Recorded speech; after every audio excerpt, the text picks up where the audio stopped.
வணக்கம் டிடி தமிழ் நேயர்களே. நாம் இன்றைக்கி ஜுவைனல் ருமட்டாய்டு ஆர்த்ரைட்டிஸ் அப்படின்ற நோய் குறித்து நம்ம பேச போகிறோம்.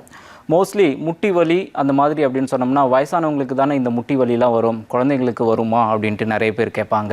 குழந்தைங்களுக்கும் முட்டி வலி வரும். அது பேர் தான் ஜுவைனைல் ருமட்டாய்டு ஆர்த்ரைட்டிஸ், JRA அப்படின்ட்டு நம்ம சொல்லுவோம்.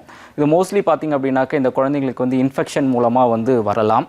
சிறுநீரக இன்ஃபெக்ஷன்ஸ் அந்த மாதிரி வந்ததுனாக்கா இந்த மாதிரி வரலாம். சில குழந்தைங்களுக்கு ஊசி போடுறதன் மூலமாக ஏற்படுகின்ற தொத்துனாலையும் வரலாம். சில குழந்தைங்களுக்கு இடியோபத்திக் அப்படின்னு சொல்லுவோம். எந்த காரணம் அப்படின்ட்டு சொல்ல முடியாது. பட் ஆனால் அந்த குழந்தைங்களுக்கு இந்த JRA எனப்படுகின்ற ஜுவைனைல் ருமட்டாய்டு ஆர்த்ரைட்டிஸ் வரும்.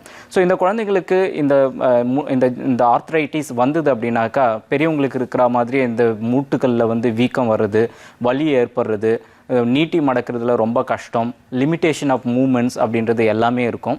ஸோ இந்த குழந்தைங்களுக்கு இந்த JRA ஜுவைனல் ருமட்டாய்டு ஆர்த்ரைட்டிஸ் இருக்கிறது அப்படின்றத நம்ம கண்டுபிடிக்கணும்.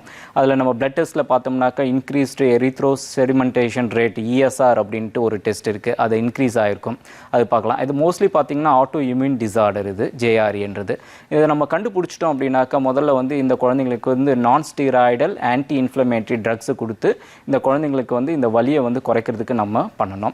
இதிலே பார்த்திங்க அப்படின்னாக்கா பாலிஆர்டிகுலர் ருமட்டாய்டு ஆர்த்ரைட்டிஸ் அப்படின்னு சொல்லுவோம். இதில் மேஜராக இருக்கிற இடுப்பு, முட்டி, கணுக்கால், அதே மாதிரி ஷோல்டர், எல்போ, ரிஸ்ட்டு, இந்த மாதிரியான ஜாயின்ட்ஸ் எல்லாமே பாதிப்படையும். இந்த பாலிஆர்டிகுலர் ருமட்டாய்டு ஆர்த்ரைட்டிஸில் எந்த ஒரு வலது கை பக்கம் முட்டி பாதிப்படைந்தாக்கா அதே மாதிரி இடது பக்கமும் பாதிப்படையும். அதுதான் இந்த பாலிஆர்டிகுலர் ருமட்டாய்டு ஆர்த்ரைட்டிஸ். அதே பாசி ஆர்டிகுலர் அப்படின்னு பார்த்தீங்கன்னாக்கா ஒரு 4 ஜாயிண்ட்டுங்களை, அதாவது இடுப்பு, முட்டி, கணுக்கால், இது 3 அந்த மாதிரி தான். முதல்ல சொன்னது 5 மூட்டுகள் பாதிக்கப்படும். இந்த இதில் 4 மூட்டுகள் பாதிப்படையும்.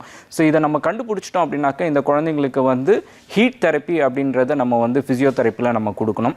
வேக்ஸ் தெரப்பி நம்ம கொடுக்கலாம், இல்லை வெந்நீர் வச்சு ஒத்துடம் கொடுக்கறது நம்ம கொடுக்கலாம். இது மூலமாக நம்ம கொண்டு வரது மூலமாக அவங்களுக்கு வலியிலிருந்து நிவாரணம் கிடைக்கும்.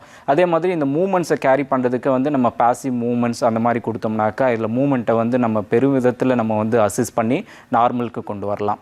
அதே JRA பாதிக்கப்பட்ட குழந்தைங்களுக்கு பார்த்தீங்கன்னாக்கா அவங்க சரிவர விளையாட்டில் ஆர்வம் இல்லாமல் இருப்பாங்க. மற்ற குழந்தைங்களோட ஒன்று சேர்ந்து விளையாட முடியாமல் இருக்கும். ஸோ அதனால் இந்த குழந்தைங்களுக்கு விளையாட்டே ஒரு மருத்துவமாக நம்ம செஞ்சு அந்த குழந்தைங்களுக்கு ஹைட்ரோதெரப்பி அப்படின்ற நீரிலிருந்து ஒரு நீச்சல் குளத்தில் அந்த குழந்தைங்களை இறக்கி மூமெண்ட்டை கொண்டு வர்றது, நடக்கிறது, அதில் குதித்து விளையாடுறது, அந்த மாதிரி நம்ம பண்ணோம்னாக்கா இதில் குழந்தைங்க விளையாடுற மாதிரியும் இருக்கும், இதுக்கு ட்ரீட்மெண்ட் பண்ண மாதிரியும் இருக்கும். அதே மாதிரி இந்த குழந்தைங்களில் பார்த்திங்க அப்படின்னாக்கா இதில் மூட்டுகள் ரொம்ப பாதிப்படையும். இந்த குழந்தைங்களுக்கு மூட்டுகள் பாதிப்படைகிறதுக்கு நம்ம ப்ராப்பரான ஸ்ப்ளின்ஸு, காஸ்ட் அண்ட் HKFO, AFO அந்த மாதிரிலாம் நம்ம கொடுத்தோம்னாக்கா இதை நம்ம நிச்சயமாக ஓவர் கம் பண்ணிட்டு வந்துடலாம். ஸோ பெற்றோர்கள் கவனத்துக்கு என்ன வேணும் அப்படின்னாக்கா மூட்டு வலி மோஸ்ட்லி 60 வயசுக்கு மேலே இருக்கிறவங்களுக்கு தானே வரும், குழந்தைங்களுக்கு வருமா அப்படின்ட்டு சொன்னாக்கா நிச்சயமாக வரும். அது பேர் தான் ஜுவைனைல் ருமட்டாய்டு ஆர்த்ரைட்டிஸ். நீங்கள் அதை கண்டுபிடிச்சிட்டு நீங்கள் பீடியாட்ரிக் ஃபிசியோதெரப்பி அணுகி அந்த குழந்தைக்கு சரியான சிகிச்சை கொடுப்பதன் மூலமாக JRAவை நீங்கள் வென்று காட்டலாம். ஸோ நேயர்களே, இன்றைக்கி நம்ம JRA பற்றி குறித்து பேசணும். ஸோ அடுத்த நிகழ்ச்சியில் வேறொரு நோய் குறித்தும் அதற்கான தீர்வுகள் குறித்தும் விரிவாக பேசுவோம். நன்றி, வணக்கம்.